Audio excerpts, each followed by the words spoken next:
Bem-vindos, bem-vindas. Esse vídeo, então, está dedicado à teoria funcionalista, ou também chamada Communication Research, ou também referida como paradigma funcionalista, pesquisa norte-americana. Há um conjunto de denominações possíveis, né, para a gente dar conta, então, desse primeiro conjunto de sistemas teóricos, ou esse primeiro modelo de pensamento mais sistemático e mais de pretensão científica, né, dedicado, então, ao fenômeno social dos meios de comunicação de massas, repercussões dos meios de comunicação de massa. Essa é uma perspectiva que passa a tomar forma entre a Primeira e a Segunda Guerra, então, é por volta da década de 1920 até a década de 1950, que estarão sendo desenvolvidos, né, os preceitos e as hipóteses e as teorias, enfim, que o chamado paradigma funcionalista de pesquisa em comunicação está sendo referido. A ideia é que com esse vídeo a gente possa, então, hoje caracterizar globalmente, examinar algumas características mais pontuais de todo esse movimento, assim, de todo esse importante conjunto de trabalhos a respeito, então, das mídias e que foram responsáveis até mesmo do ponto de vista, assim, da fundação institucional, né, do campo da comunicação. O que a gente veio fazendo até aqui, pessoal,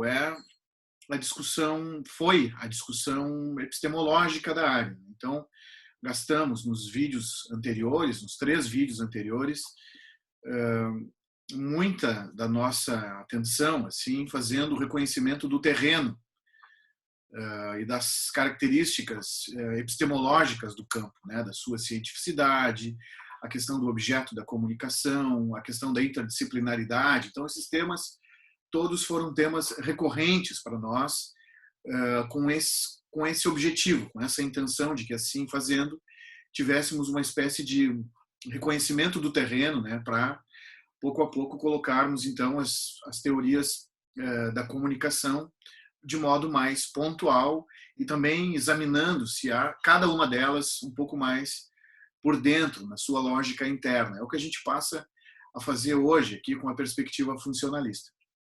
Então, vale dizer que, junto com a teoria crítica, essa perspectiva funcionalista, ou a pesquisa americana, compõe, assim, do ponto de vista da história da área, as duas principais correntes teóricas. Então, a gente poderia dizer que um pensamento comunicacional vem se instalando no mundo nesse período histórico, né, por volta de 1920, e esses 2 modelos de pensamento que são concomitantes, né, que são as duas forças hegemônicas aí, então, até o final da década de 50, eles estão concorrendo, de certa maneira, eles estão ocorrendo em paralelo, né? Então, a pesquisa norte-americana e a pesquisa identificada com a teoria crítica, a pesquisa europeia. Eu trouxe algumas imagens aqui para nos ajudar, assim, nesse reconhecimento, né, desse cenário todo. E uma delas é essa imagem que vocês estão vendo aí. Não é uma imagem necessariamente da época exatamente, mas ela é uma imagem que refere, assim, ao público massivo, a uma ideia de multidão, né, ou de público massivo. Assim. Por que eu achei que poderia começar com isso? Assim? Porque esse modelo de pensamento da pesquisa norte-americana está muito na esteira de todo um conjunto de debates mais propriamente sociológicos que vem se dando desde a segunda metade do século XIX, né, desde a segunda metade dos anos 1850 em diante, né, no rumo ali do final do século XIX, né, que é um conjunto de preocupações sociológicas, assim, com a emergência de um fenômeno social que diz respeito ao público massivo, né, ou à chamada sociedade de massa. Então, a gente passa a ter, ao longo daquele período, na esteira também dos processos de industrialização e de urbanização também, né, do surgimento dos grandes centros urbanos e grande concentração de massas populares nesses centros urbanos, com tudo que isso acarreta do ponto de vista sim sanitário, de saúde pública. Então, se forma ao longo dos anos, da segunda metade dos anos 1800, né, se produz um fenômeno sociológico novo, assim, que é esse fenômeno da multidão, vamos dizer assim, que seria um fenômeno típico da vida moderna. Vale reconhecer que a gente está migrando aqui para essa transição de século, né, do final dos anos 1800 para o começo dos anos 1900. Né? Então, a gente só pode pensar nas teorias da comunicação, e nessas duas primeiras teorias da comunicação, a teoria crítica e a teoria funcionalista, que a gente está tratando hoje, na medida em que a gente passa a ter, e até demanda a cristalização dessas teorias, esse fenômeno sociológico, que é o fenômeno da chamada sociedade de massa. Né? Então, não tem sentido falar em meios de comunicação de massa se não pensamos, antes disso, numa sociedade de massa, na ideia de uma grande aglomeração social que passa a se organizar, que passa a demandar da sociedade, dos poderes instituídos, assim, uma série de endereçar, né, aos poderes uma série de novas demandas, assim, eu me referi aqui agora à questão, por exemplo, da saúde pública. Então, a gente tem que pensar o surgimento dessas primeiras teorias da comunicação, e entre elas essa que a gente está vendo hoje, a teoria funcionalista, como decorrendo de uma preocupação sociológica com um fenômeno social que já vinha de mais tempo. Né? Então, a gente poderia sustentar assim, que essa preocupação, essas teorias funcionalista e a própria teoria crítica, elas são reações ou tentativas de avançar, assim, por exemplo, em relação a esses dois textos aí, né, que eram textos publicados justamente naquela transição de século, são textos aí do final de 1890, 1905, esses dois livros, né, são dois sociólogos europeus, né, e que se dedicam nesses dois livros assim a caracterizar o que é esse fenômeno, o que é a sociedade de massa, que noção é essa de público massivo ou de multidão. O próprio conceito de massa não é exatamente ainda o que está sendo tratado. De todo modo, esses livros, assim, publicados justamente na transição de um século para o outro, né, do século XIX para o século XX, já estão tentando dar conta de um novo desenho da sociedade, de uma nova pulsação na organização ali da vida social e uma nova figura sociológica, assim também. Né? Então tem um novo ator sociológico que é esse público massivo. Esses dois trabalhos aí do Tarde, do Gustave Le Bon, são trabalhos bem emblemáticos desse período e dessa preocupação, que é uma preocupação tipicamente sociológica, que já está manifestada na transição do século XIX para o século XX, e que, de algum modo, é uma preocupação que vai ser recuperada décadas à frente pelas teorias da comunicação. Né? Então, tanto a teoria crítica quanto a teoria funcionalista, que é essa que a gente está vendo hoje, elas estão trabalhando com essas categorias assim, de sociedade de massa. Discutem a ideia do gosto popular, por exemplo, o tema da opinião pública, da formação da opinião pública. Existem uma preocupação também com questões educacionais, né? Como pensar um sistema pedagógico assim voltado para essas hordas, né? Que tomam as cidades, que tomam o espaço público e que passam a atuar, inclusive politicamente, vamos dizer assim, né? Ou que passam a merecer políticas, né? Ou passam a demandar políticas, assim. Então tem um fenômeno sociológico extremamente relevante nessa transição de século aí. A sociologia está dando conta disso, Tem o processo de urbanização, né, das grandes cidades, como eu falei. Então tem todo um conjunto assim de transformações sociais. E essas primeiras teorias da comunicação, que vão se formular então a partir das décadas de 20 em Frankfurt e nos Estados Unidos, estão dialogando e sofrendo assim uma certa influência, estão impulsionadas aí justamente por essas investigações sociológicas que vinham se desenvolvendo na segunda metade dos anos 1800, na segunda metade do século XIX, principalmente nas últimas décadas ali do século XIX. Aqui a gente tem tão somente dois desses autores. Eu poderia citar ainda um outro, que é um autor bastante conhecido, que se chama Simmel, que influenciou, por exemplo, o trabalho do Walter Benjamin, que tem um texto muito conhecido, um texto clássico chamado A Metrópole e a Vida Mental, onde o Simmel fala sobre a emergência do sujeito blasé nesse ambiente carregado de apelos sensoriais aí das metrópoles europeias, modernas, desse período que ele está trabalhando. Esse texto do Simmel é interessante também, porque o título já é bastante indicativo do que ele está discutindo. Então, o texto do Simmel é intitulado como A Metrópole e a Vida Mental, porque ele está falando justamente a respeito da emergência de uma nova sensibilidade ou de uma nova estrutura de sentimentos, assim, na qual o sujeito moderno passa a se constituir, exposto à cidade, com todo o conjunto de novos apelos publicitários, o trânsito, os perigos do trânsito, da superpopulação.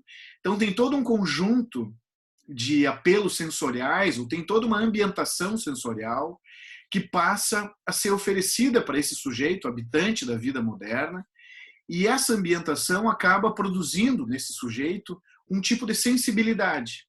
E daí a discussão do Simmel sobre né, o caráter blasé do sujeito contemporâneo, que era um sujeito que precisaria, diante de todas essas ofertas e toda essa carga sensorial que ele recebe, se torna blasé como uma estratégia de se proteger, digamos, né, ou de se manter frio, né, e constituído, um pouco resguardado diante desse conjunto assim de apelos sensoriais que ele passa a receber nas grandes cidades do mundo nessa época, assim. Então, acho que esse é um elemento histórico interessante, importante, para a gente ter em conta quando se trata de entrarmos, como a gente vai fazer agora, nessas duas teorias da comunicação que são fundadoras do nosso campo, né? Então, a gente tem um pouco em conta esse conjunto de transformações sociológicas, inclusive de ordem sensorial, cognitiva, do ponto de vista da saúde pública, dos avanços da ciência da época também, né? Dos avanços da medicina que estão se dando nessa época, dos sistemas de transporte, né? A própria invenção dos meios de comunicação de massa também já vinha se arrastando ao longo da segunda metade do século XIX, a fotografia a partir por volta de 1840, o surgimento do cinema na última década do século XIX. Então tem um conjunto muito grande de transformações sociais aí em curso, sobre as quais esses sociólogos ou esses eruditos aí, né, porque a gente também não pode definir tanto disciplinarmente esses trabalhos como vinculados à sociologia ou a uma disciplina ou outra, né?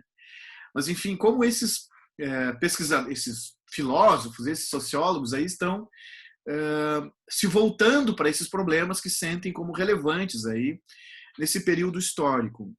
Antes dessa imagem, eu trouxe aqui alguma referência, tá, de alguns filmes que falam sobre esse período histórico sobre o qual eu estou me referindo aqui. Pessoalmente, eu me interesso bastante por essa transição de época, né? Essa transição de séculos que está se dando aí entre o fim dos anos 1800 e o começo dos anos 1900, né? Entre século XIX e século XX. né? Particularmente, eu me interesso muito por esse período histórico, assim, porque me parece que ele é muito determinante, né, do ponto de vista daquilo que temos hoje enquanto meios de comunicação, né? Então, me parece que esse período histórico é um período estratégico para entendermos o conjunto de mídias que temos hoje. Essas mídias, e não só as mídias enquanto tecnologias, mas a própria estética comunicacional, a estética midiática. Eu me referi agora há pouco ao trabalho do Zimmer, né? Então, tem todo um conjunto assim de apelos sensoriais. A questão do consumo também está se implementando largamente aí, a própria publicidade, né? Então, essa transição, ela é uma transição definidora da experiência histórica que temos hoje. O que nos acontece hoje em dia, do ponto de vista de consumo midiático, de consumo no sentido assim, lato sensu, do ponto de vista de uma sensibilidade ou de um conjunto de sensações que buscamos nos meios de comunicação hoje, tudo isso está plantado nessa época aí, né? Tudo isso começa a ser plantado aí, e principalmente começa a ser plantado aí toda uma imagem, um conceito de mídia, um imaginário de mídia. As raízes da sociedade midiática que temos hoje estão dadas nesse período histórico. Então, esses dois filmes, eles são filmes já de alguns anos, né? E são filmes que retratam esse mesmo período histórico, né? No caso, esse filme, A Batalha das Correntes, aí fala dessa disputa entre o Westinghouse e o Thomas Edison para ver quem vencia o domínio, né, assim, o controle do sistema da patente, inclusive, né, mas dos sistemas de iluminação das cidades americanas por volta de 1890 e algo. A data precisa me foge, mas a gente está falando exatamente desse período aí, né? Então, são histórias muito centradas, assim, essa desse filme especificamente, na figura desses inventores, né? Mas que ilustra bem o filme esse processo de modernização em curso e de um novo desenho sendo produzido, né?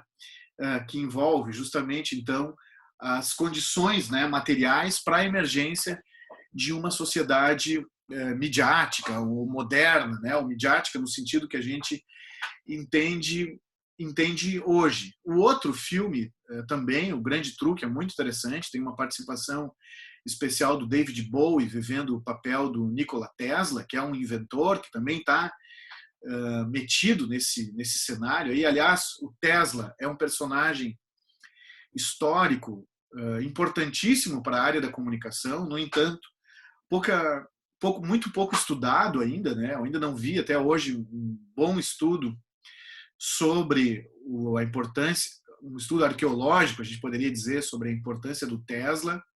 Então, o Tesla é um personagem comum, assim, nesse cenário. Eu recomendaria também, como curiosidade, uma outra série, que é uma série chamada The Knick,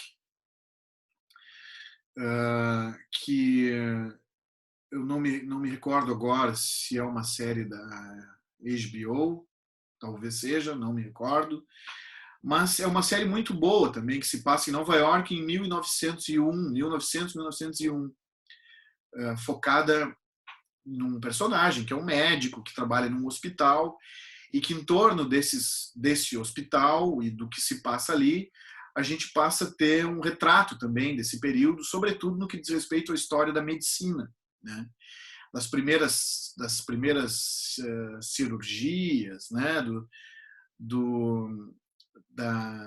Enfim, do estado da arte, né? E das tecnologias e das drogas também, né? Empregadas assim por ocasião ali da busca, né? De construção de uma ciência mais rigorosa, né? E de uma medicina que mais se aproxime do que a gente entende hoje, então, como sendo assim a medicina moderna, né?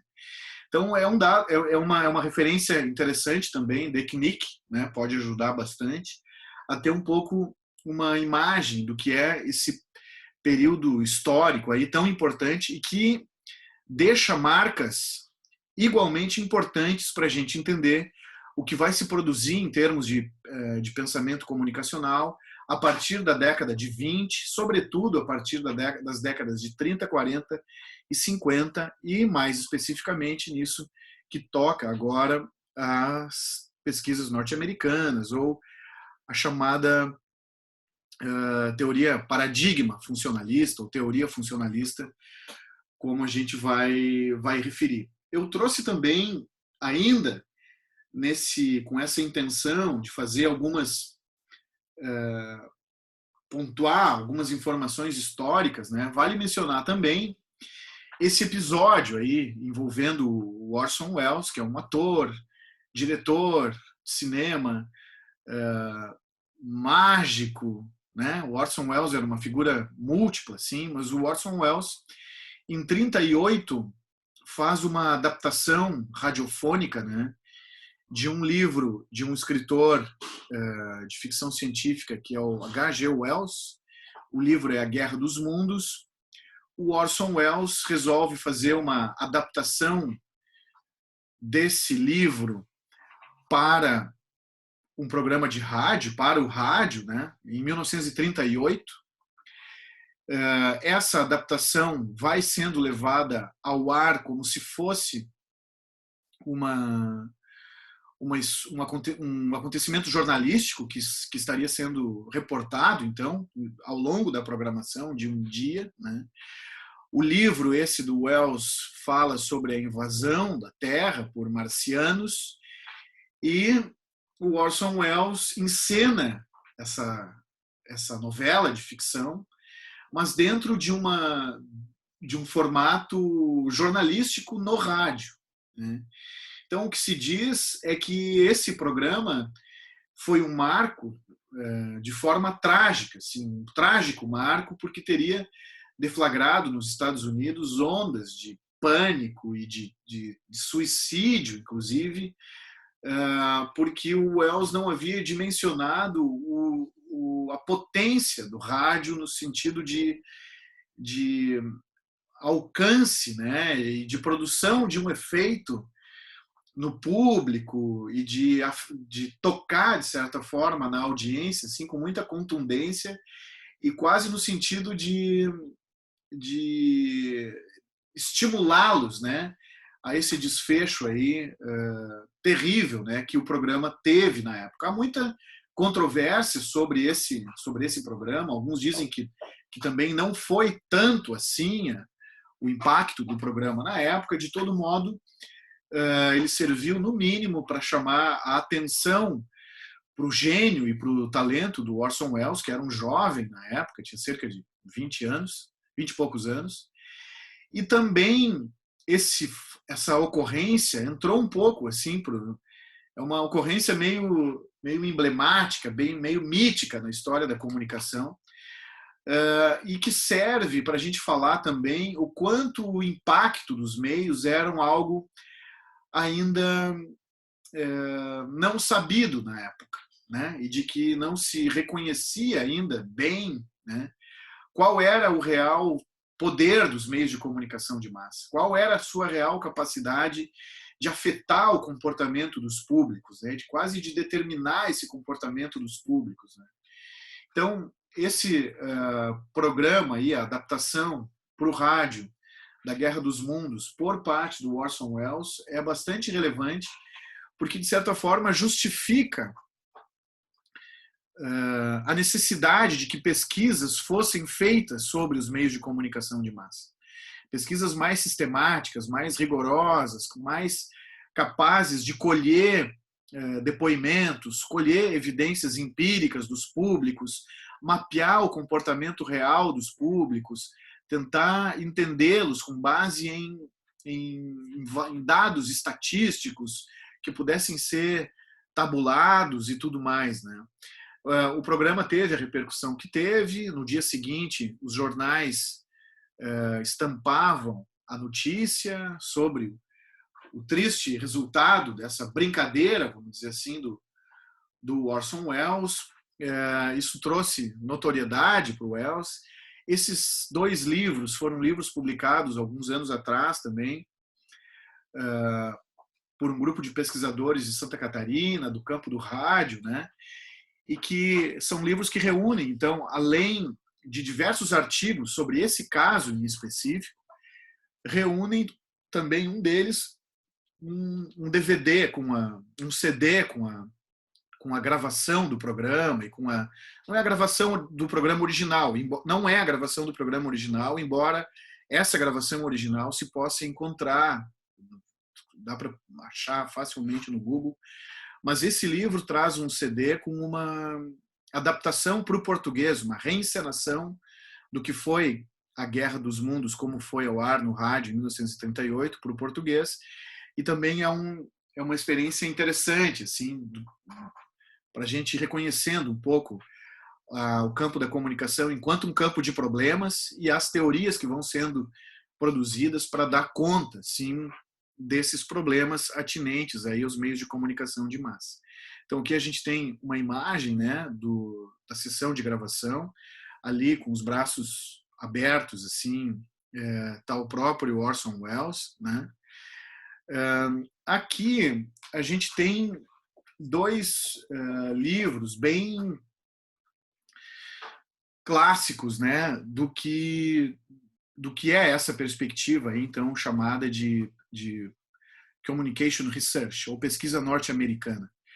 Esses 2 autores, minha gente, Paul Lazarsfeld e Harold Laswell, são talvez os principais autores dentro dessa vertente. Os 2 nascem logo no começo do século XX. Um deles nasce em 1901, o outro nasce em 1902. Né? Esse livro, Propaganda Technique in the World War, é um livro de 1927, é a tese de doutorado do Laswell, se eu não me engano. Né? Ele está muito dedicado assim, à propaganda de guerra. Então, os Estados Unidos, estamos num período aí entre guerras, né? O tema da propaganda de guerra ou da mobilização da propaganda por ocasião de um episódio, do episódio da Primeira Guerra, do episódio histórico da Primeira Guerra, é o tema central do livro. Assim. Então, esse é um livro de 1927, o livro do Laswell, e ele já está dando as bases assim do que veio a se constituir como essa perspectiva então norte-americana de pesquisa desse período, tá? Depois eu vou detalhar um pouco melhor assim o que a gente está falando quando fala em pesquisa norte-americana aqui, né? Então, de todo modo, esse é um texto chave, né?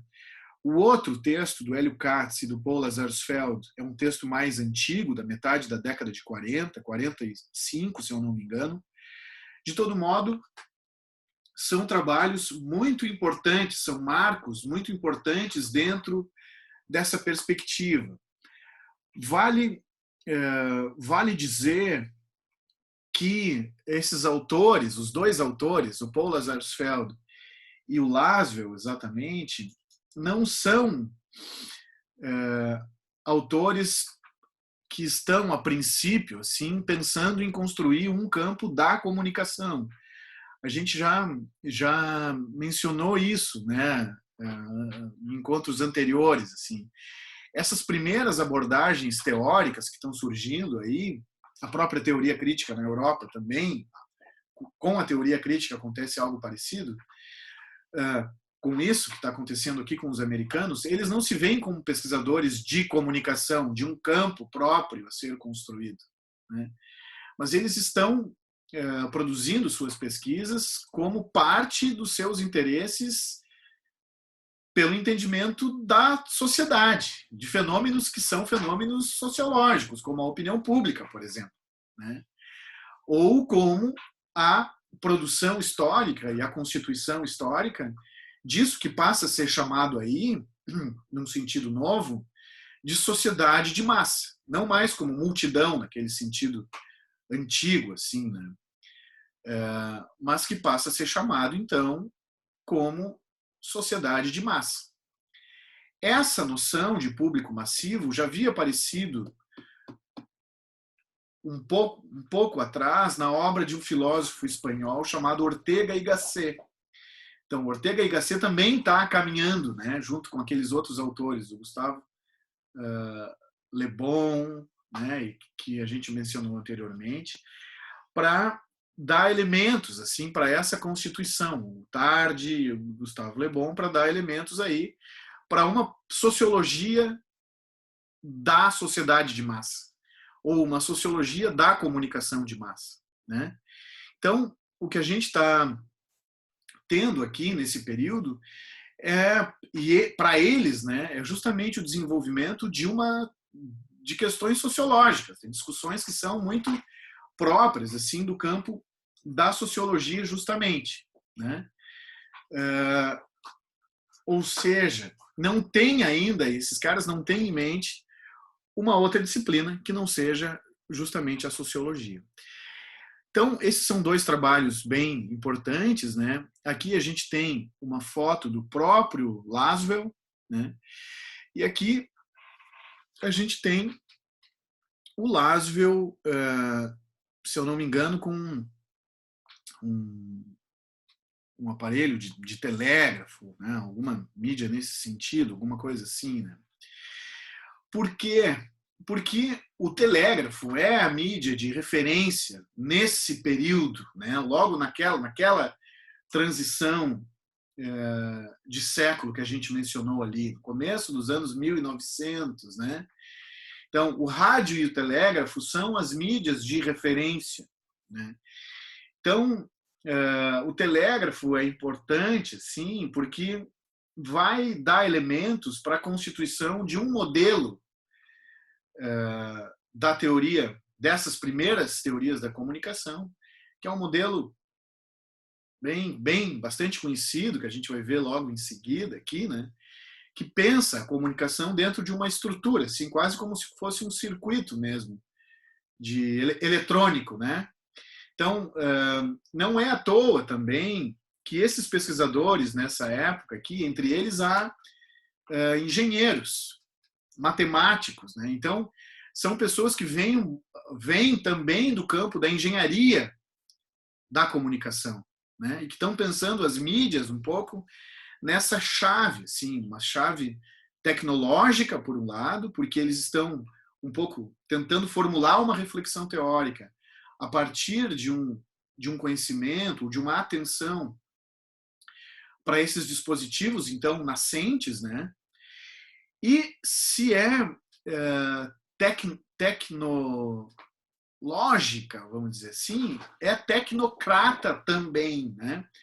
Porque tem nessa perspectiva norte-americana também uma ideia de que a comunicação é um sistema um pouco burocratizado, né? A comunicação como uma rede um pouco burocratizada de partes com funcionalidades específicas, de um sistema comunicacional com engrenagens que são um pouco técnicas no sentido das mídias propriamente, mas técnicas também no sentido de uma espécie de burocracia, de uma engenharia sistêmica, né, que vai se instituindo na sociedade, assim, que seria preciso entender e descrever, então, para que pudéssemos daí derivar uma teoria da comunicação de forma mais elaborada, né? Então, essa imagem do Laswell eu indiquei aqui também com esse sentido.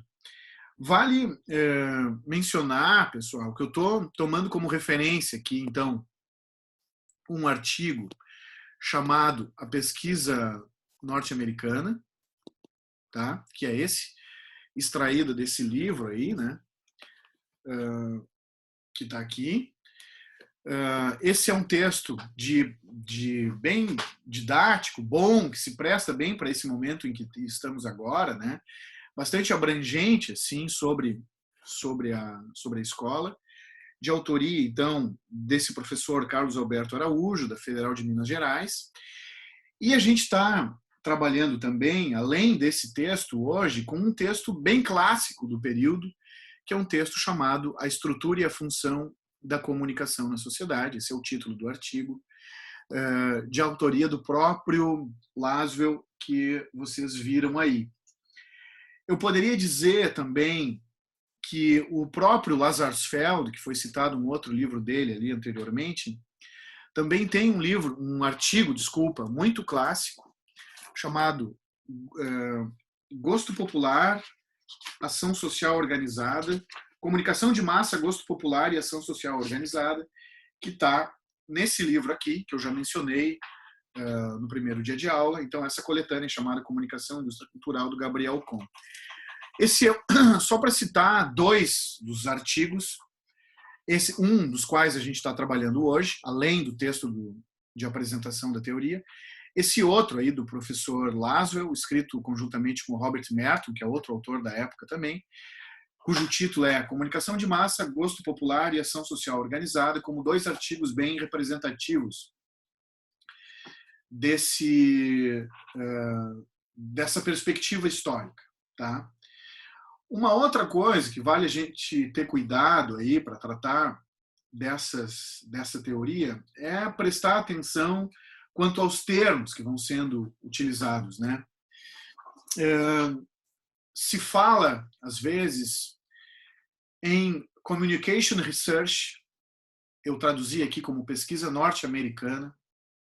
Às vezes se usa Communication Research para dar conta de uma teoria em específico, né?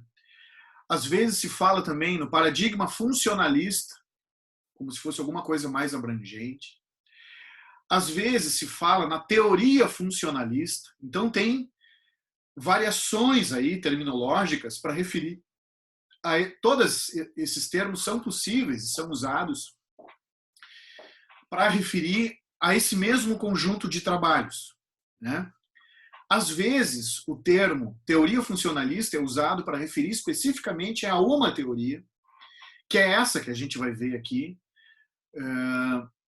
que consta, sugerida, nesse artigo do Laswell, né? Às vezes, se fala em teoria funcionalista para referir de um modo mais amplo, assim, a esse conjunto muito diverso e muito fluido, né? E muito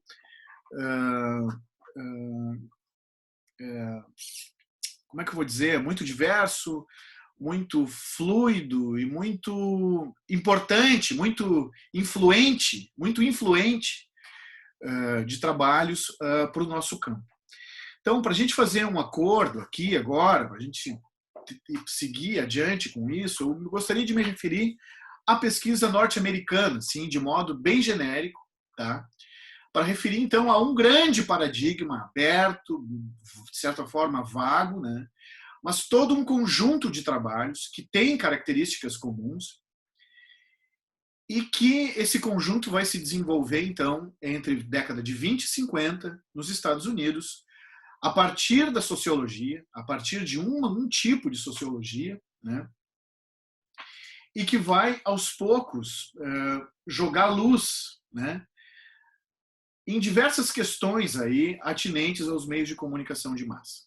Tá? Então, nas primeiras décadas do século XX, a gente começa a ter alguns textos, algumas modelos de pensamento sendo testados, né? E sendo construídos em torno, então, desse tema da cultura de massa, dos meios de comunicação. E é isso que vai configurar aí a chamada pesquisa norte-americana. O curioso, eu andei relendo algumas coisas para esse nosso encontro de hoje, assim, e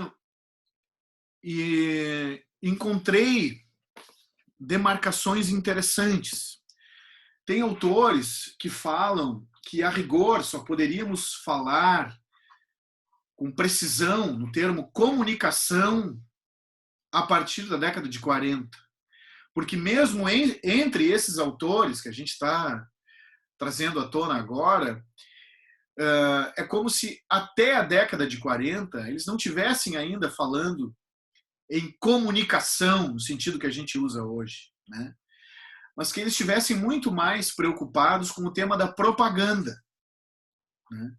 Como se a propaganda até a década de 40, fosse um termo mais abrangente do que propriamente o termo comunicação, né? Então, é uma característica interessante, assim. Depois eu vou retomar isso numa citação que quero ler aqui, mas, de todo modo, é uma demarcação interessante para a gente ir pensando como a área está se desenhando, né?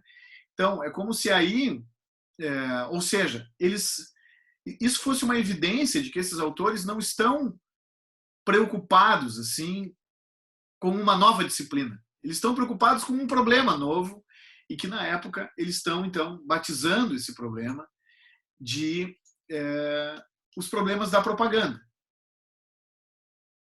ditos assim, de modo aparentemente vago, aparentemente geral, assim, né? Então, eu mencionei também que o rádio era a mídia prototípica, né? Então eu posso dizer que, nesse sentido, a propaganda é também uma mídia,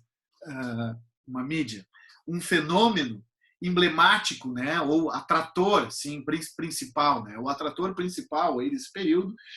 Então, enquanto mídia seriam o telégrafo e o rádio, enquanto grande fenômeno mais abrangente aí seria propaganda, e principalmente a propaganda política, né? Vale dizer que, dentre esses autores, existem muitos cientistas políticos também. Então, a gente tem uma confluência de pesquisadores com essa formação. São sociólogos, são cientistas políticos e são engenheiros, né? O próprio Laswell, o próprio Lazarsfeld, melhor dizendo, era matemático, né? Então era um sujeito que tinha formação em matemática e psicologia, o Lazarsfeld, e que tentava produzir pesquisas assim que pudessem quantificar o comportamento, né? Como se fosse aí o ponto de convergência entre as suas duas formações de base, matemática e psicologia, né? Então, o Lazarsfeld tentava quantificar o comportamento, né? Então, isso é muito interessante porque já vai dando uma pista sobre quem eram esses pesquisadores e o tipo de referencial, tipo de instrumental, de bagagem conceitual que eles tentam trazer para falar sobre esse fenômeno novo que diz respeito à sociedade de massa, ao público massivo. Como se comporta o público massivo? Como se eles estivessem se perguntando isso, principalmente no que diz respeito à política, né? Então, isso são características que a gente pode ir agrupando aqui para ir cercando um pouco melhor essa grande corrente aí de pesquisas feitas nos Estados Unidos. Esse é um recorte muito importante de ser dado agora também, que é dado num dos textos que a gente está tomando aqui como texto de trabalho hoje, o texto do Araújo, que diz respeito ao seguinte: obviamente, pessoal, há muita coisa sendo feita do ponto de vista teórico nos Estados Unidos até a década de 50. Tá? Vale a pena a gente fazer uma distinção aí entre uma perspectiva funcionalista ou um paradigma comunicacional mais estrito, que é esse que a gente está enfatizando aqui, né? Representados, então, pelo Lazarsfeld e pelo Laswell, e que a gente chamou de pesquisa norte-americana. Então, vale a pena reconhecer que aqui, fazer um acordo, que aqui, quando a gente fala em pesquisa americana, a gente está falando de uma tradição, que eu vou referir, que é essa que a gente está referindo. Mas existe um outro conjunto de outras teorias que não tem, na época, uma preocupação direta com a propaganda, com a mídia, seja como a gente chamar, mas que, ao longo do tempo, foram se tornando também pertinentes ao campo da comunicação. Tá?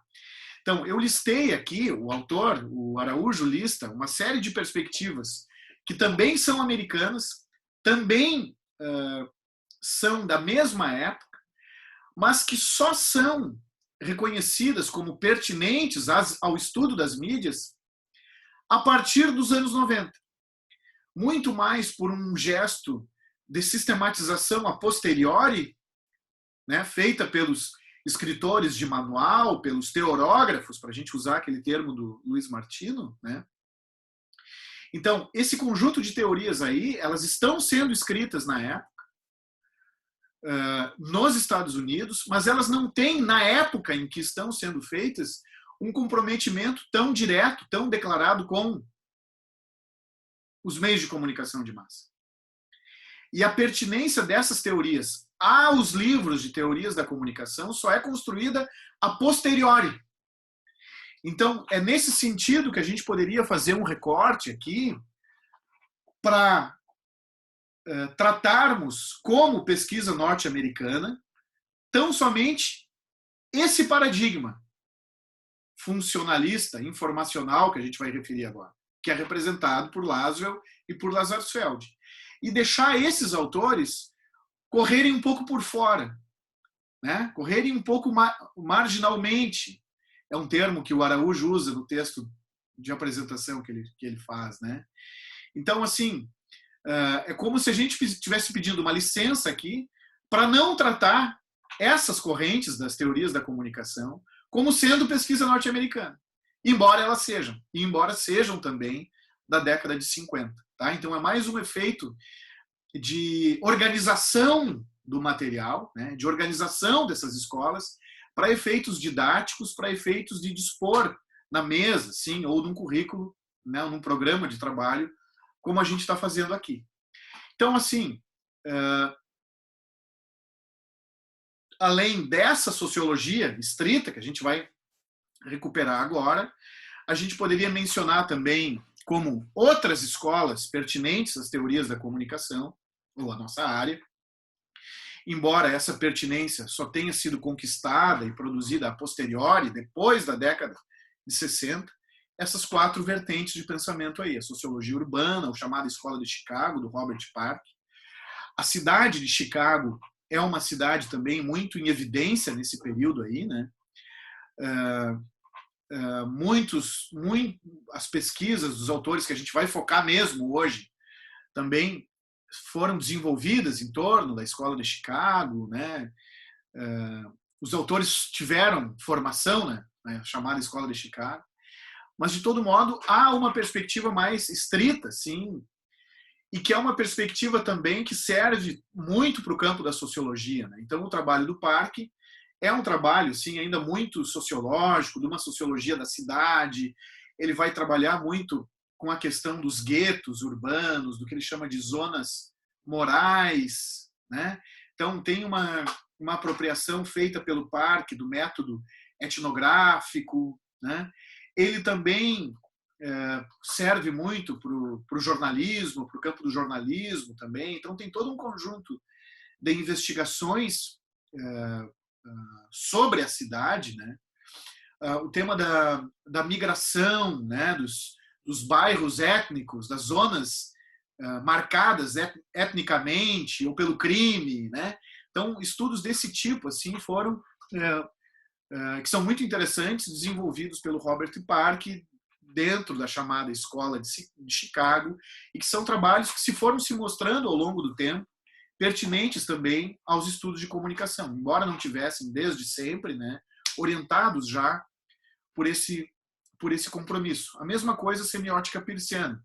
Então, Charles Peirce morre por volta de 1913, 1915, vai deixar uma produção extensa, um legado super importante para a área também, mas que morre numa espécie de ostracismo. Assim, e o Peirce só passa a ser tratado na área a partir de uma guinada semiótica, de uma certa reviravolta que dá no campo a partir da década de 60. Né? Um outro trabalho de um outro autor americano também é o Irving Goffman, né, com seu interacionismo simbólico, também no campo aí de uma psicologia social, né, uma etnometodologia, a gente poderia dizer assim, muito voltado para as interações face a face, para um tipo de microsociologia do cotidiano, né, muito voltado assim para a questão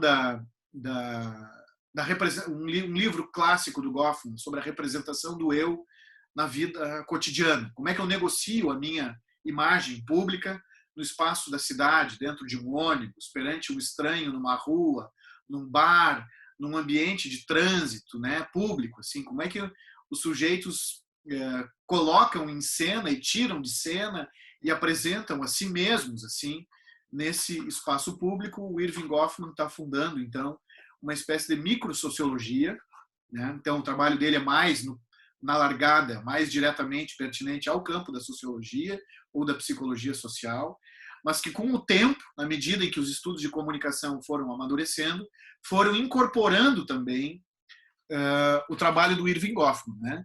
Então, e a chamada teoria matemática da informação, que se formaliza na década de 50, entre 40 e 50, e que está correndo um pouco em paralelo, assim, a essa noção mais estrita, né, que a gente está tomando aqui da pesquisa norte-americana, que vai ser influenciada também, vai se desenvolver numa espécie de paralelo, de corrida em lado a lado, assim, sofrendo influências também da teoria matemática da informação. Então, tendo feito esse recorte, tendo deixado de lado aí, né, então esse outro conjunto de trabalhos, e agora voltando para o paradigma funcionalista, ou para a pesquisa norte-americana, ou communication research mais estritamente, a gente poderia citar esse conjunto aqui de elaborações, tá? Vale dizer, pessoal, que a gente tem aqui um conjunto. Reparem vocês como eu estou me referindo aqui à teoria funcionalista como sendo uma teoria em específico, a do Laszlo. Só que, às vezes, eu posso me referir à teoria funcionalista como abrangendo todo esse conjunto. Então, esse termo funcionalismo ele tem que ser ouvido com muita atenção aí. Porque o termo funcionalismo pode estar se referindo, por um lado, a uma teoria pontual, essa do Laszlo, que a gente vai tratar aqui, ou então ele pode estar se referindo ao paradigma funcionalista, como sinônimo dessa pesquisa norte-americana, né? Ou como um termo sinônimo aí da ideia de communication research, nesse sentido recortado que a gente está aqui utilizando por convenção, como um critério até de economia, sim, tá? Então, reparem vocês que dentro dessa perspectiva, estrito senso, a gente teria um conjunto de teorias, né, ou de chamadas, supostas teorias, assim, mais formalizadas, né? A teoria hipodérmica, a própria teoria funcionalista, a teoria da persuasão, a do duplo fluxo, dos efeitos limitados, usos e gratificações, e a hipótese da agenda setting, tá? Então, essas são algumas das teorias supostas. Há crítica em relação a isso, porque alguns autores dizem que não sei se são exatamente teorias, porque não são, nenhuma delas é tão bem desenvolvida do ponto de vista teórico, nenhuma delas seria tão bem fundamentada do ponto de vista teórico. Alguns autores preferem se referir a maior parte dessas teorias como sendo todas elas hipóteses, né?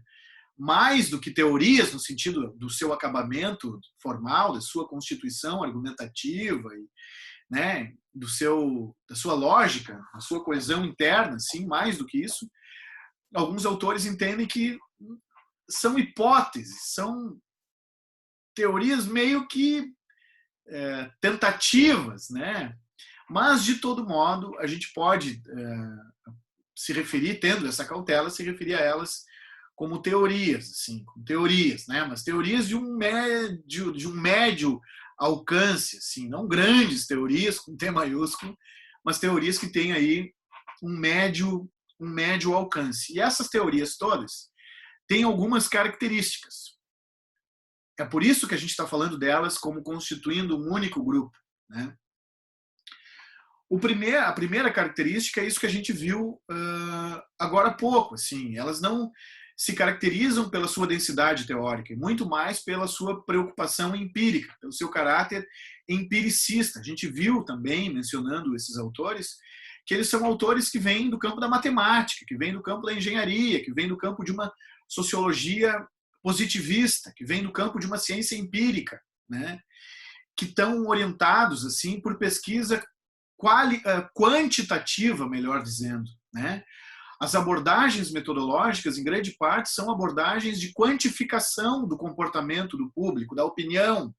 Comportamento e opinião são termos-chave dentro dessas perspectivas todas aqui, né? Então, uma característica que todas essas teorias médias, de médio alcance, têm, é o fato de que elas se caracterizam mais pela sua vocação empírica do que propriamente teórica, né? Elas são muito empiricistas, vamos dizer assim, desse modo, né? Uma outra característica é que todas elas são definidas assim por uma tentativa de elas têm um caráter administrativo, tá? Então, todas essas teorias de médio alcance se dedicam um pouco a entender o funcionamento da sociedade de massa, os efeitos dos meios de comunicação, o comportamento da opinião pública, mas sempre no sentido de administrar a opinião pública, de se dirigir à opinião pública de modo mais eficaz, né? De controlar a opinião pública, né? No sentido de otimizar a organização da vida em sociedade. Porque o que se acreditava na época é que a irrupção desse público massivo pode colocar abaixo uma sociedade democrática, pode botar abaixo o sistema educacional, os valores culturais, então, a serem preservados na época, né? Então, todas essas teorias, elas são produzidas numa lógica de manutenção do sistema e do status quo, da manutenção dos valores sociais daquela sociedade que é a sociedade capitalista norte-americana da primeira metade do século XX, né? Então, essas sociologias aqui, elas são sociologias da contenção, do controle do público, da administração do público em prol da sobrevivência de um organismo social maior, que é, então, a própria sociedade, né? Uma outra característica de todas essas teorias, a começar pela própria teoria matemática da informação, é que elas formulam os seus modelos teóricos. As teorias se expressam conforme esses modelos que a gente está vendo aqui, né? A teoria hipodérmica, acreditando que o receptor é um indivíduo isolado, que está no público massivo, mas que ele é atingido diretamente pela mensagem, né? E que a mídia teria, então, uma capacidade de atuar determinantemente sobre o aparelho mental, psíquico daquele sujeito, né? Então, a teoria hipodérmica, acreditando que o público é agido, a mídia instrui ele e determina o comportamento daquele sujeito, de modo quase inapelável. Aqui, então, reparem como o modelo está falando disso. Depois eu vou detalhar cada um dos modelos, mas agora eu só quero salientar que todas essas teorias que a gente viu aqui anteriormente, relacionadas, como compondo, então, esse paradigma da pesquisa norte-americana, todos esses modelos se expressam também dessa forma esquemática, assim, gráfica, né? Então, isso é o que permite a gente trabalhar conjuntamente com essas teorias todas, né? E isso deriva também, pessoal, daquela modelito de engenheiro para pensar o telégrafo, né? Então, se o telégrafo foi lá atrás, na virada do século, a mídia de referência, a mídia prototípica, a mídia que era tomada como o caso base, vamos dizer assim, esses modelos todos que a gente está vendo são, de certa forma, derivados dessa mesma compreensão aí. O que acaba acontecendo é que essas teorias elas vão, ao longo do tempo, complexificando aquele modelo do telégrafo, que é esse modelo aí da teoria matemática da informação, né? Então, vocês estão carecas já de ver esse esqueminha aí, gráfico, né, de que há um emissor, uma mensagem, um canal, um receptor, um ruído, a fonte, todo esse repara como a comunicação ela é pensada às partes, assim, dentro de um modelo meio telegráfico, de um modelo meio esquemático, de um modelo excessivamente formal, assim, né? Então, mas é o modo como eles acharam por bem produtivo fazer na época, né? Porque também vale a pena a gente lembrar que esses autores estão modelizando uma lógica que vem da matemática também, que vem das suas engenharias, que vem o que era científico para eles na época eram essas disciplinas. Então é como se eles estivessem aqui tentando produzir uma discussão sobre um fenômeno sociológico, mas para garantir cientificidade para essa discussão, eles estão tentando aproveitar ou trazer ou imprimir nessa discussão esquemas que são esquemas muito estruturais, assim, estruturados por uma lógica ou por uma compreensão matemática, né, de um fenômeno social, né? E na medida em que eles vão formulando essas teorias, então, de médio alcance, testando isso, obviamente esses modelos vão sendo refinados, né? Então, aqui a gente tem esses primeiros, o da teoria matemática, da informação, a chamada agulha hipodérmica, ou teoria hipodérmica, ou teoria da bala, né? De que entende que o sujeito está completamente indefeso em relação àquilo que recebe dos meios de comunicação. Como se a mídia fosse um agente que se dirige de forma unidirecional e implacável sobre o pobre do sujeito, né? Que está indefeso diante daquilo que recebe e que é entendido dentro dessa teoria como se fosse um recipiente vazio, né? Ou, por exemplo, uma expressão que é usada, cultural dope, como se fosse, né, um cérebro que não tem alguém que não tem nada na cabeça, assim, e que aquilo que ele pensa, o posicionamento ideológico desse sujeito, a conduta moral desse sujeito, né, do ponto de vista assim, a estruturação dos seus valores dependeria daquilo que ele vê nos meios de comunicação de massa. Essa é um pouco um discurso assim que de certa forma a gente vê até hoje, ou até muito recentemente ocorrendo, que é aquela teoria do reflexo, né, que se o sujeito vê filmes de violência na televisão, eles não estão falando de televisão na época aí no caso, ele vai se tornar um sujeito violento. Se ele vê filme pornográfico, ele vai se tornar um sujeito imoral ou lascivo, né, ou pornográfico, nesse sentido, né? Então, um pouco a teoria hipodérmica está trabalhando essa ideia, assim, né? Então, obviamente, isso é muito discutível, né? A própria, dentro dessas teorias, isso já foi sendo relativizado na medida em que essas teorias aí iam se desenvolvendo ao longo do tempo, né? Então, esses modelos, os primeiros, foram sendo relativizados, e aí as teorias, essas mencionadas aqui, elas vão se constituindo como cada uma é uma etapa a mais na complexificação daquele modelo, né? Extraído lá da telefonia, do telégrafo, da telefonia, né? Então, no sentido de que vai se agregando progressivamente uma espécie de complexificação do modelo. Fatores psicológicos, aqui na teoria da persuasão, né? Então, mais adiante se passa a ideia de que, repara, aqui no caso, o indivíduo não está exposto tão diretamente, não é tão indefeso diante da mídia, mas entre ele e a mídia existem os líderes de opinião, que vão mediar, que vão determinar um sentido preponderante, vão negociar, vão vincular aquilo que recebem dos meios àquilo que é a experiência social, de fato, vivida ali, né, pelos sujeitos, nos seus grupos primários, secundários. Então começa a ter todo um desenho assim de explicações sociológicas que vão se refinando de modo a contemplar nessas teorias níveis de intermediação aí entre a mídia e o sujeito, e que pouco a pouco, na medida em que vão se desenvolvendo, essas teorias todas vão mostrando assim que o sujeito não é tão passivo ou tão atuado, determinado assim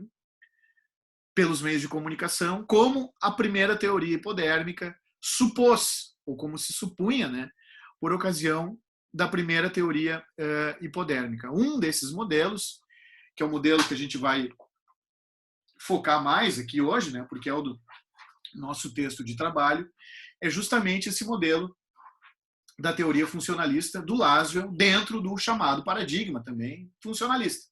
Teoria funcionalista dentro do paradigma funcionalista, né?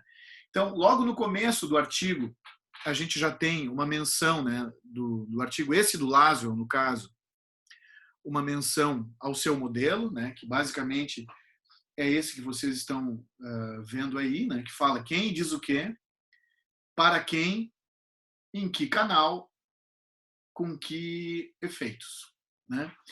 Então, ele está decupando assim o ato da comunicação, né? Ele fala justamente isso, o ato da comunicação.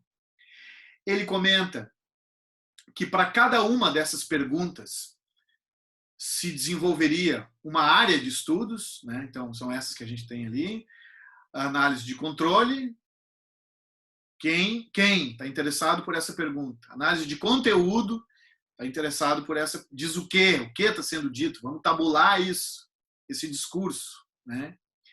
A análise de conteúdo é uma metodologia muito frequente nos estudos de comunicação ainda hoje, isso está sendo muito desenvolvido nesse momento aí, né? Análise de mídia, em que canal, qual é a mídia, por que nessa mídia, como esse conteúdo é refeito por estar nessa ou naquela mídia, análise da mídia, análise da audiência, que seria uma análise mais sociológica sobre a descrição do público, e os efeitos, as análises dos efeitos propriamente, né? Então, reparem assim que é curioso a gente perceber que os próprios estudos de recepção, que foram muito praticados no Brasil a partir da década de 90 e que foram muito importantes aí dentro do pensamento comunicacional latino-americano, os próprios estudos de recepção, eles estão já em germe aí nessa corrente específica da pesquisa de comunicação feita nos Estados Unidos na década de 50. Aqui aparecendo se sugerindo aí nessa categoria ou nessa vertente aí que o Laswell chama de análise de efeitos, portanto, né? A data do texto é muito importante. A gente está agora num contexto aqui já de Guerra Fria, de pós-Segunda Guerra, né? Então, acho que esses são dois momentos muito marcantes assim para o desenvolvimento desse paradigma como um todo, né? Então, o entre guerras, né? O começo da década de 20, né? Em diante, e depois ao longo da década de 40. Né? Então, são os grandes momentos históricos assim, onde essa teoria norte-americana, esse paradigma, foi se constituindo. E sempre o tema da propaganda política, da opinião pública colocado. Né? Então, tem uma preocupação também muito com a ideia das correntes de opinião, como direcionar as correntes de opinião, né? Como, de certa forma, atuar nas correntes de opinião, no sentido de canalizá-las. Essa ideia de canal também, que eu me referi agora, é muito interessante, pessoal, porque isso tem a ver com o que eu chamei aqui, o que está chamado aqui, com os propósitos administrativos, ou a defesa do status quo. Essas teorias não são teorias pautadas por um ideal, por uma utopia de revolução, por exemplo, né? Mas elas são desenvolvidas no sentido assim de uma contenção, de entender a sociedade para melhor mantê-la equilibrada e funcionando, tá? O termo função é fundamental aqui, porque eles querem muito, uma pergunta muito recorrente é a pergunta sobre quais as funções dos meios de comunicação. Muitos desses textos estão movidos por essa pergunta. Como os meios de comunicação devem desempenhar certas funções, certos papéis sociais, no sentido de manter a sociedade funcionando. Então, tem uma lógica de funcionalidade, tem uma lógica sistêmica e de funcionalidade. Eu falei também que dentro desse paradigma tem uma ideia tecnológica e tecnocrática. Tem também reforço para a gente dar e fazer uma sintetizada, assim, que tem também um caráter administrativo, sistêmico e funcional da teoria funcionalista. Que quer dizer o que funcional? Quer dizer que eles estão preocupados em entender os meios de comunicação para que eles funcionem melhor, sejam mais eficazes do ponto de vista dos interesses sociais, né? Esse termo administrativo também tem a ver com o fato de que essas pesquisas eram pesquisas financiadas muito frequentemente por agências de publicidade na época, por partidos políticos, pelo próprio governo, né? Então, muitos desses pesquisadores, o próprio Laswell, foi financiado pelo Estado, assim, né?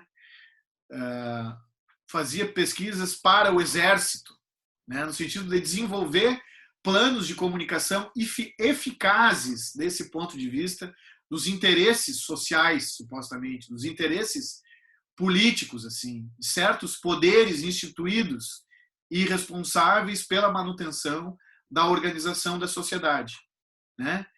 Então, essas são características muito importantes para a gente entender o que está se fazendo e que englobam também, se manifestam diferentemente, mas são características meio compartilhadas por cada uma daquelas teorias lá de médio alcance que a gente mencionou. Então, essa frase que está aí na lâmina, examinar o ato de comunicação como um todo em relação ao processo social global, é muito explicativa disso que eu estou dizendo.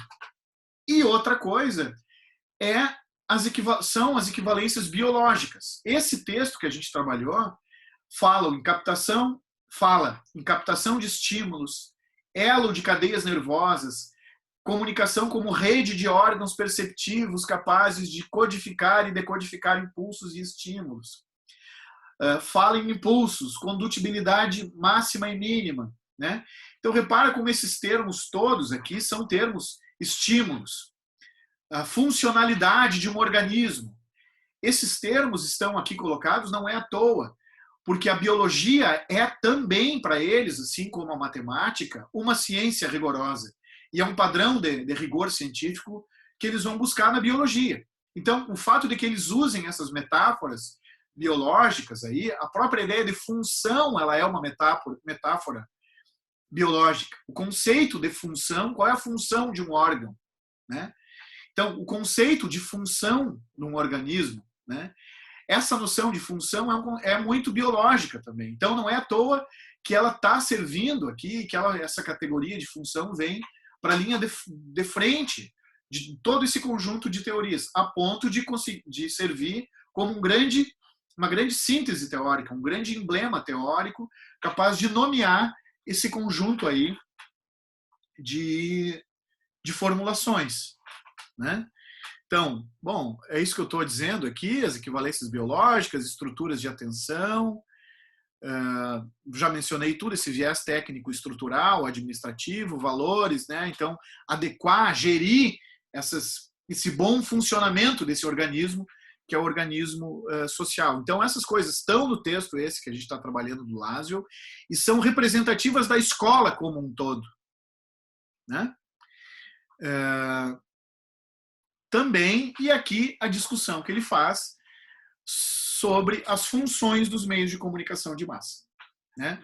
Então, dizendo que os meios de comunicação de massa deviam tem como função promover a vigilância sobre o meio ambiente, como se fosse assim, alertar o meio ambiente interno sobre qualquer perigo externo que possa estar nos ameaçando. Não dá para a gente esquecer que isso está sendo discutido no contexto de pós-Segunda Guerra. Então tem uma ideia aí meio de ameaça externa, de vigilância, tem uma coisa um pouco de espionagem aí, né? De manter alerta, assim, que ressoa essa ambientação aí do pós-Segunda Guerra e da Guerra Fria.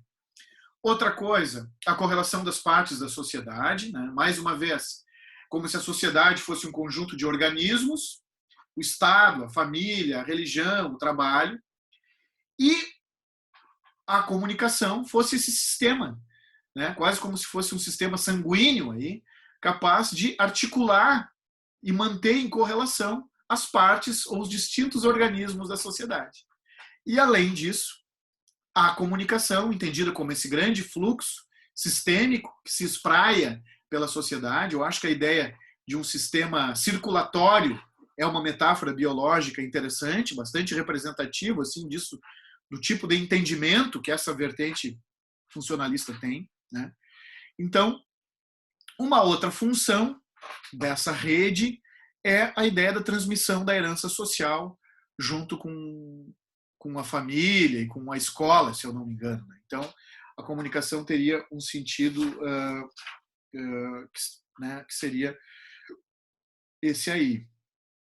Uma outra coisa, eu posso deixar para mais adiante a gente retomar, eu fiz aqui um pequeno paralelo entre essa variante norte-americana, esse grande paradigma cheio de teorias que vão se desdobrando, que são pontuais, assim, né, de médio alcance. Então, eu fiz um quadro que coloca no paralelo esse paradigma norte-americano e o paradigma da teoria crítica, que a gente vai trabalhar no encontro seguinte. Depois a gente pode voltar, então, a isso, seja na nossa discussão de agora ou logo em seguida, quando a gente tratar a teoria crítica. Por fim, eu trouxe também aqui algumas imagens, tá? Aqui é uma imagem do Charles Chaplin, na década de 20, né? Que ilustra, então, esse público massivo, né? E uma situação de comunicação, né? Que chama a atenção desses teóricos da época, né? Como explicar esse fenômeno de massa, que tipo de comunicação está acontecendo aí. Há um outro dado interessante também, pessoal, que é o seguinte: esses autores não estão falando ainda em comunicação midiática, como a gente fala hoje. Tá?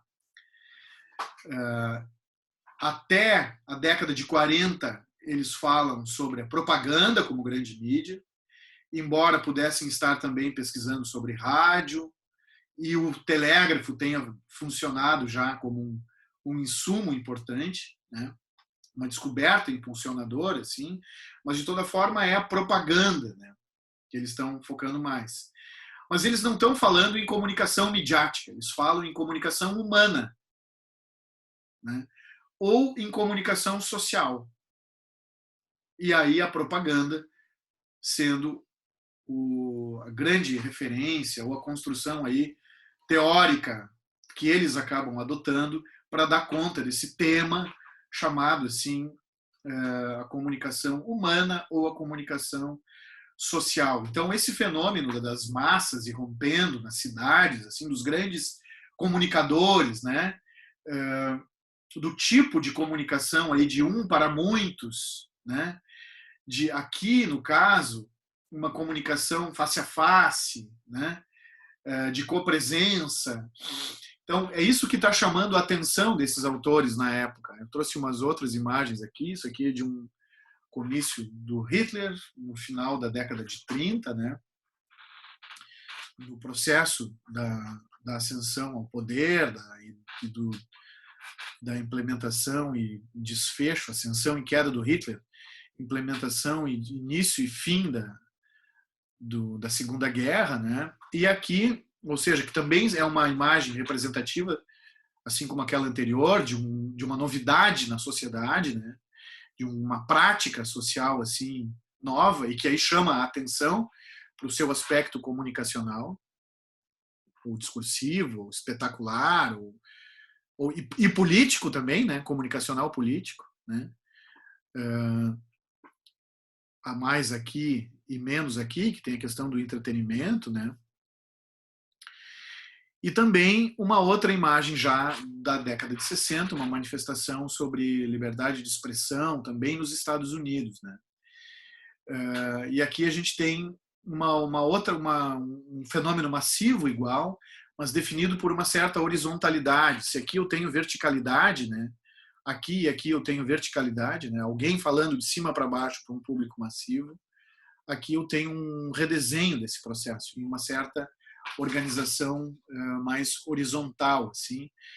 Então, ou seja, esses autores estão pensando sobre esses fenômenos e daí, então, essas teorias que aos poucos foram constituindo a nossa área e foram servindo, né, para uma discussão mais direta, assim, sobre mídia no sentido estrito e moderno como que a gente trabalha hoje. Então, acho que fica um registro, assim, a gente pode retomar esse tema na continuidade da discussão.